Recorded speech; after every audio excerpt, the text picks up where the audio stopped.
Allez, on va voir d'autres fonctions en PHP, car il existe de nombreuses fonctions en PHP, je ne les connais pas tous, mais il existe de beaucoup de fonctions pour manipuler des dates, des heures, notamment pour les convertir, les ajouter, les soustraire, les formater selon un format spécifique. Donc, ici, on va voir quelques fonctions les plus couramment utilisées pour manipuler des dates en PHP. Donc, par exemple, ici, on va se faire une variable que l'on va appeler dateString. Donc dateString. Donc ici, on va appliquer une date. Ici, donc on va lui dire 2023 en avril le 19. D'accord? Donc aujourd'hui.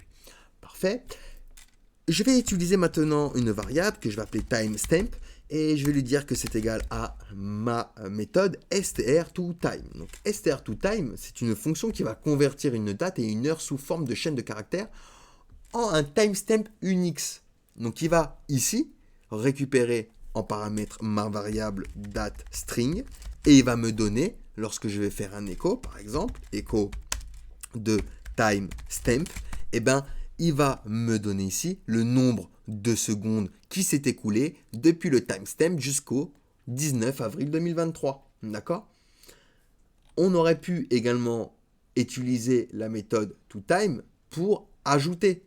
D'accord? J'aurais pu lui dire ici, dateString, mais tu me fais par exemple, plus un day. D'accord? Hop, plus un day. Donc il va rajouter un jour. D'accord? Il va rajouter un jour. Alors là, il me dit fatale erreur. Ah oui, c'est normal. Pour pouvoir rajouter un jour, du coup, avec str2time, il va pas falloir mettre une chaîne de caractères ici. Il va falloir utiliser la méthode time. D'accord? Pour récupérer les secondes. Hop, et là, du coup, j'ai récupéré les secondes de dateString. D'accord? Donc, ici, donc l'heure actuelle, le jour actuel, plus un jour. D'accord? J'aurais pu lui dire plus 15 jours. D'accord? Plus 15 days. Et hop, vous voyez, j'ai modifié les secondes. D'accord? Donc, on aurait pu également faire ceci. Pour finir, on a une dernière méthode qui est mktime. C'est une fonction qui va permettre de créer un timestamp Unix à partir d'une date et d'une heure spécifique en utilisant des paramètres individuels pour l'année, le mois, le jour, l'heure, et les minutes et les secondes. Donc par exemple, ici je vais me faire une variable timestamp et je vais lui dire que c'est égal à mktime. Donc ici il y aura l'heure, donc heure, minute, année, donc minuit, le mois, avril, le jour, 19, l'année, 2023.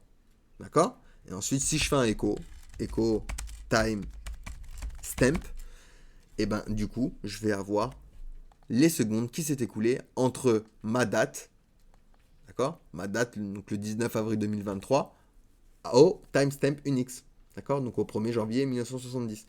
Donc voilà pour ces petites méthodes très sympas que l'on utilise pour manipuler du coup les dates qui est mktime et str2time. Allez, on passe à la suite.